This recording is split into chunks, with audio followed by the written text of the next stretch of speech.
Welcome to Business Over Brew. Pleased to be joined in this episode by an old friend of mine, Kyle Anderson. Kyle, thanks for coming on the show. Appreciate it. Thanks for having me, Nick. Let's start with just tell us a little bit about what you're doing. I know a lot of people watching probably are familiar with you, know you've been in the area, but tell us what you're doing now. Well, February 1st, I took over as executive director of the Leadership Council, which is like an economic development organization for the Southwestern Illinois region. So we are about 250 of pretty large employers in our area, and we represent the Illinois side of the St. Louis metropolitan statistical area. So we represent Calhoun, Jersey, Macoupin, Montgomery, Madison, St. Clair, all of those counties, and we advocate for our region to grow. We were talking about, that's a challenging role these days. We were talking a little bit before we came on just about, we were both agreeing that we kind of have a little bit of two things, I think. A little bit of an inferiority complex as a region, and maybe a little bit of an identity crisis too, in terms of where are we going, where are we now? I think most people think, maybe incorrectly, that we used to be this factory town, and you'd go to high school here and then you get a job at Olin or the refinery or the box board or whatever. And I think the perception is that that's gone away. That's maybe not exactly true, though. I don't think so at all. Touching real quick on the inferiority or confidence problem we have so many good things going on in this region. Corey Job is doing a great job at the Tourism Bureau, expanding our marketplace. John Simmons is doing wonders with Alton Works and has a huge vision. So those types of transformational projects are truly what this whole region needs to look like doing. Expanding our talented workforce that we have that can really do anything. When you look at, we have aerospace, at St. Louis Regional Airport in Bethalto. Mm-hmm. We have aerospace workers there, and a lot of them came from automotive classes at the high school. And so we have so many different variety of opportunities and employment opportunities that people just don't know and appreciate. Talk a little bit about, we'll get back to some of those things about our region too, but I wanted to just briefly give us the thumbnail sketch of your career path that led you to here.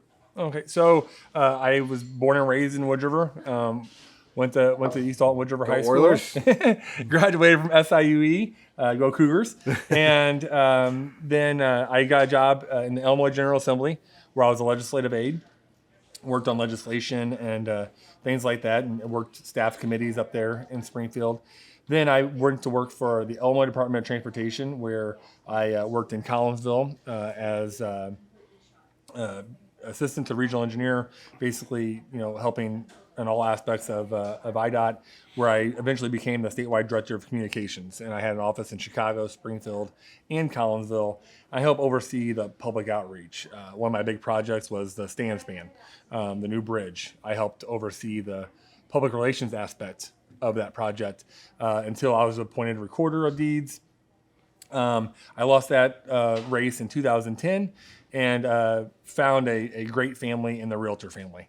I became a local government affairs director for them, where we would advocate for property rights, all types of business incentives to help grow our region. And then I became eventually the CEO of the Greater Gateway Association of Realtors, where I was able to grow the membership from 840 to about 1,200 members, about a 43% increase, which is I'm very, very proud of, all while keeping dues the same, and very, very proud of that. So, and then, like I said, February 1st, I became the executive director of the Leadership Council. Where do you see the future of our region heading in the next 5 to 10 years?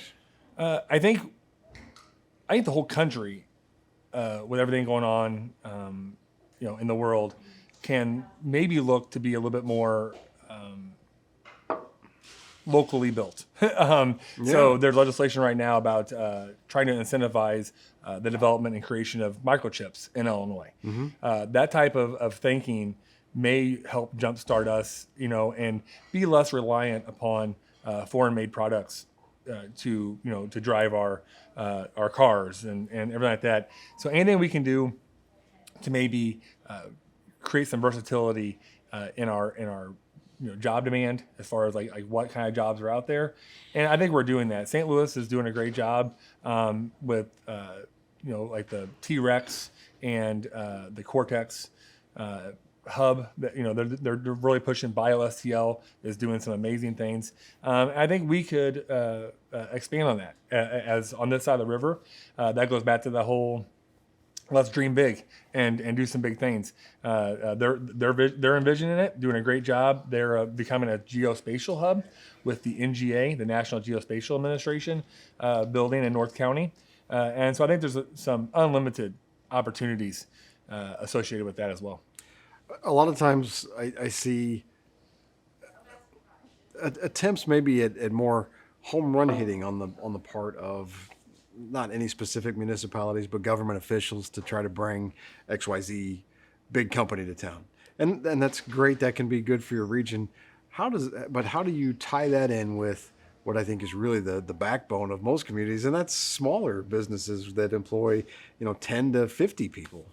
I think it truly takes a variety, because your commercial people, they're going to want to anchor, for their real estate development, Right. Things like that, and some of those big corporations and companies can provide that anchor, that draw, and then small business owners can flock around that. So I was a geography minor at SIUE, and one of the things that we really talked about was Riley's gravitational theory. Are you familiar with that? Where every No, product, man, every product has a circle. So milk, it has a small circle. How far you're willing to go to get that product. Right. Fine silk, it has a big circle. The Cardinals, they have a big circle.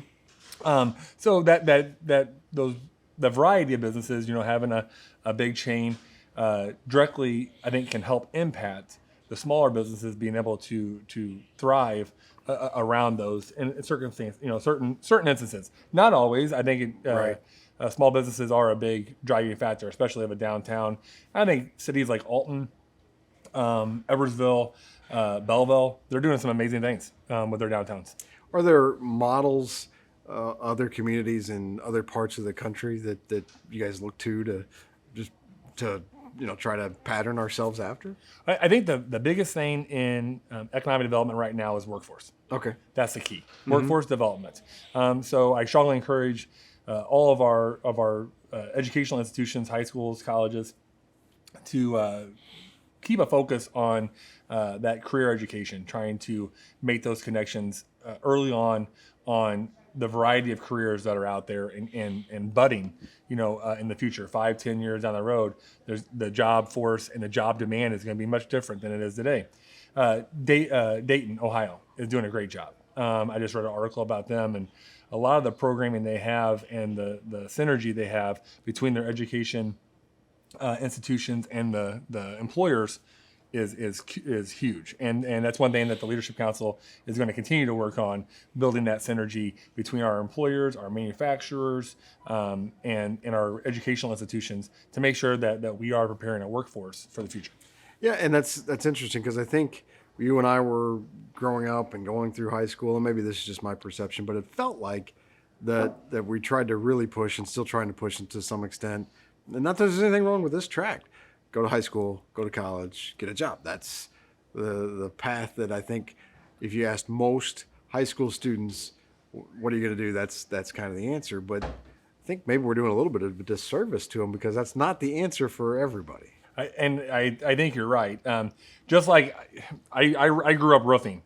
I know that I shouldn't be throwing a hammer around. I'm not very good at it. There are kids and future business leaders who aren't going to be the college track. Right. So everybody has to find their own path, and I think that is key. One of the early indicators is trying to get in front of every kid. Like in 5th, 6th, 7th grade. I talked to Madison County CTE the other day, and the key is getting to them early enough to where they are exposed and the idea can blossom in their head. You know what? Welding is amazing. I wouldn't mind, doing that. Sure. Or whatever, being an electrician, all those types of things. Great quality work. You could be very, very happy. And maybe that's where your heart is, tells you to go. There are a lot of employers out there right now who are looking for that second career person, that 27-year-old who went to college, and might have done well for a little bit, but maybe wasn't happy doing that, Sure. punching that clock. Maybe they want to work with their hands. And so that 27-year-old who has a family, who's looking to be just a little bit different and wants to go back and get that welding, certification or electrician or work in a union. And it's a growing, niche, that a 27-year-old, employee. I think just in life in general, we need to do a better job maybe of presenting all the options to our young people, especially that, hey, this is one idea, there's another idea. Let's try to get maybe more exposure to all of those ideas and figure out what you like. Amen. Amen to that. Any other final thoughts or things we should be aware of? Or? I would just encourage everyone to be involved, get involved, be knowledgeable about what's going on in your community. Be the driving force in your community. There are so many opportunities. Sarah in Alton's downtown, she's doing amazing things. That mural downtown is really neat. Right. There's just so many opportunities to get involved. Be that voice of your community. Go out there and say what it is you want. Provide your ideas. Provide your input on whatever's happening out there. That's the only way things can get better. I thought when we knew each other in high school, I'd be, sitting down with Senator Kyle Anderson at this meeting. But you've been successful, and I'm real proud to see that. I think my wife would be glad I'm not. Thanks, Kyle. Cheers. Thanks.